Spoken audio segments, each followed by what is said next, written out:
Bismillahirrahmanirrahim. Terjemahan buku Ihya Ulumuddin karya Imam Al-Ghazali, cetakan tahun 1992, buku jilid 2, mulai halaman 270. Kitab Susunan Wirid dan Uraian Menghidupkan Malam, sebagai lanjutan dari sebelumnya.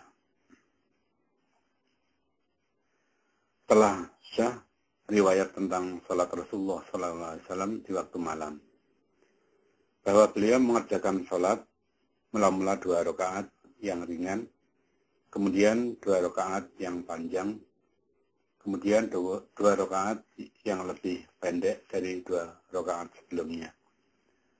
Kemudian senantiasa memendekkan dengan berangsur-angsur sampai pada 13 rakaat. Diriwayatkan Muslim dari Aisyah. Ditanyakan Aisyah radhiyallahu anha, adakah Rasulullah SAW menjaharkan membaca dengan suara keras pada salat malam atau mensirkan membaca dengan suara kecil sampai didengar oleh dirinya sendiri saja?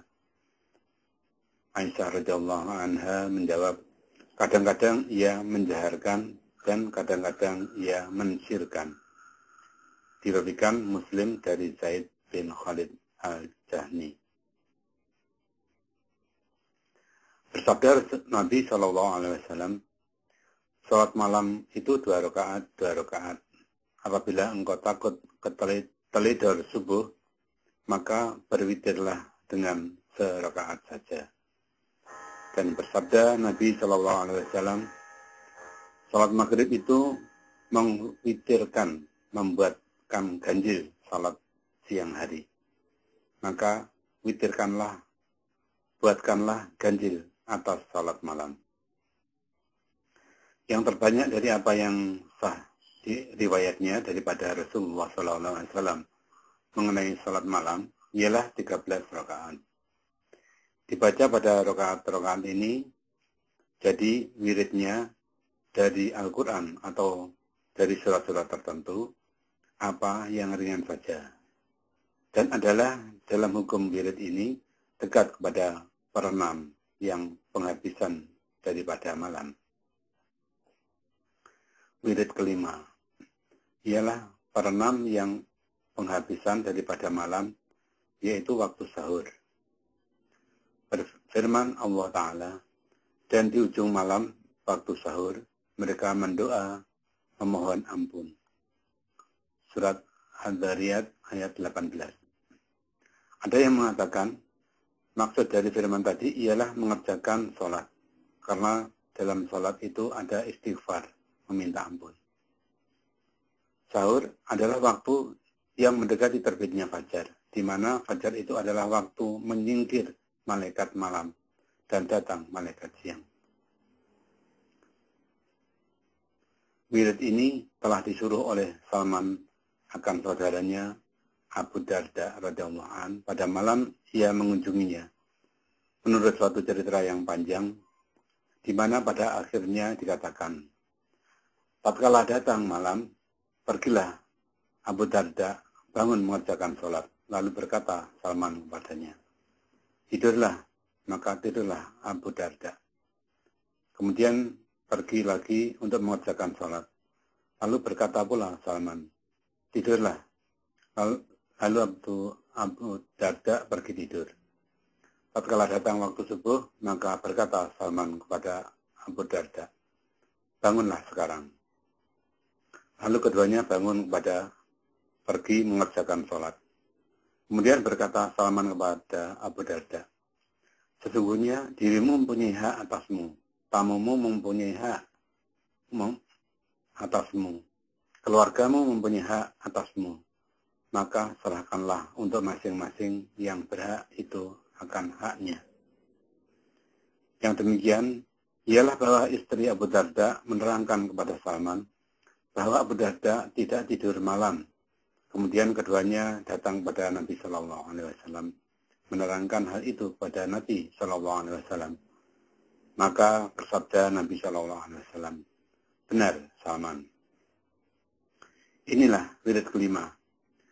Pada wirid ini disunatkan sahur apabila dikhawatiri akan terbit fajar. Dan tugas yang kedua wirid ini ialah salat.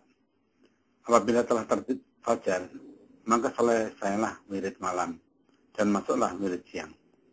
Lalu bangun dan mengerjakan sholat 2 rakaat fajar. Dan inilah yang dimaksudkan dengan firman Allah Ta'ala. Dan bertasbihlah engkau memujinya di malam hari dan di waktu tenggelamnya bintang-bintang.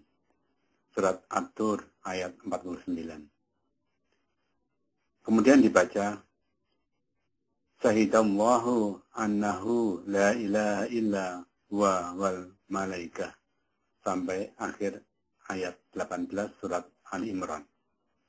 Kemudian dibaca, aku mengaku dengan apa yang diakui oleh Allah bagi dirinya dan diakui oleh para malaikat dan orang-orang berilmu daripada makhluknya.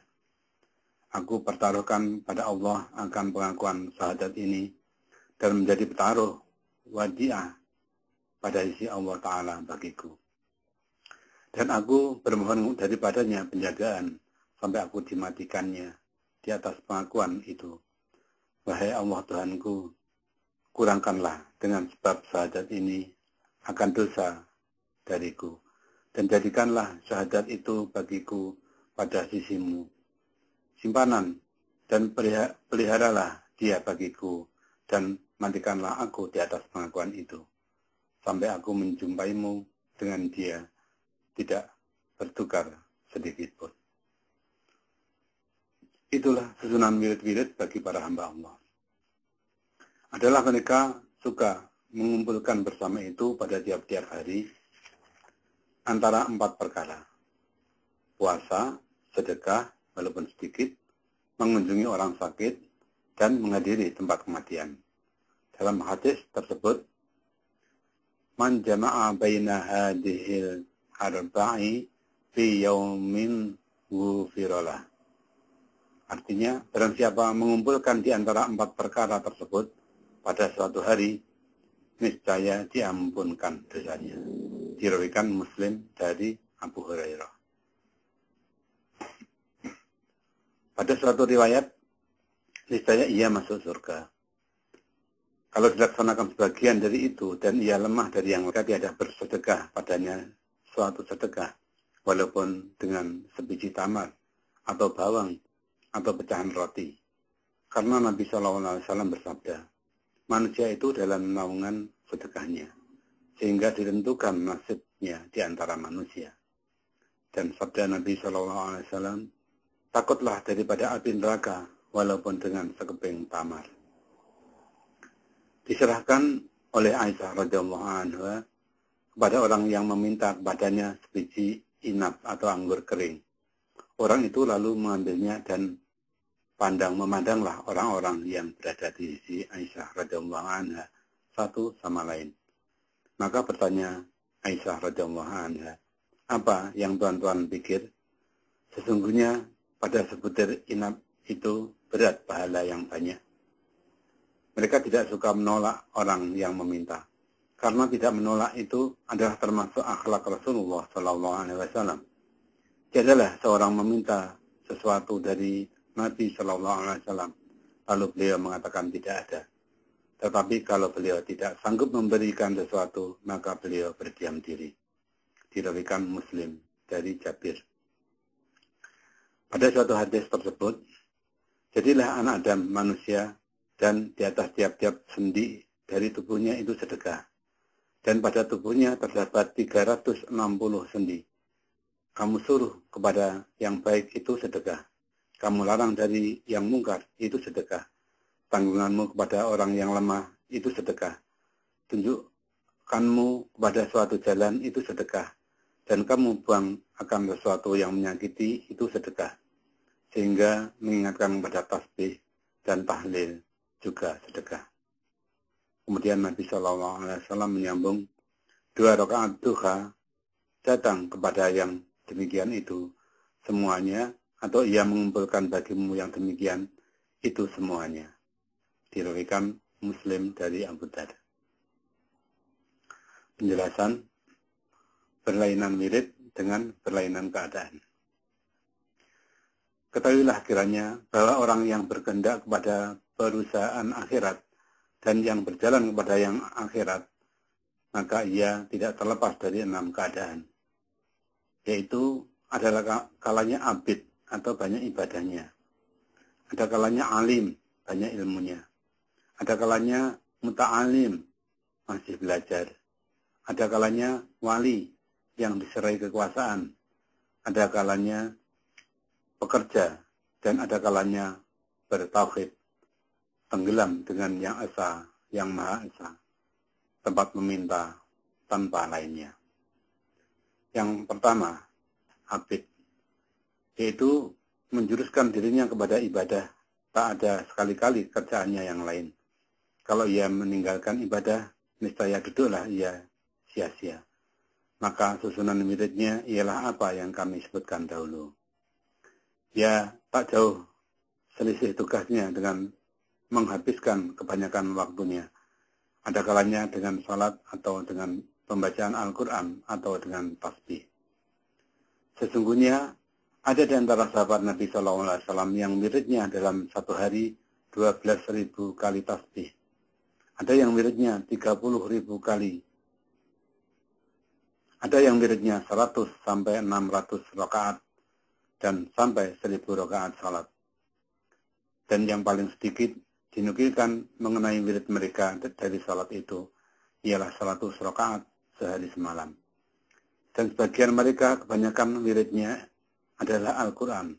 Dan salah seorang dari mereka menghatamkan Al-Quran dalam sehari sekali. Dan diriwayatkan ada yang 2 kali dari sebagian sahabat-sahabat itu.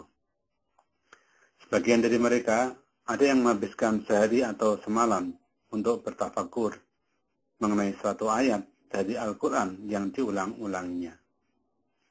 Adalah Karas bin Wabrah bermukim di Makkah. Ia melakukan tawaf mengelilingi Ka'bah tiap hari 70 kali, 7 kali. Karena 7 kali adalah sekali tawaf namanya. Dan pada tiap-tiap malam 70 kali 7 kali. Dan bersama dengan itu ia menghatamkan Al-Quran sehari semalam 2 kali. Maka dihitung yang demikian itu adalah 10 farsah jauhnya.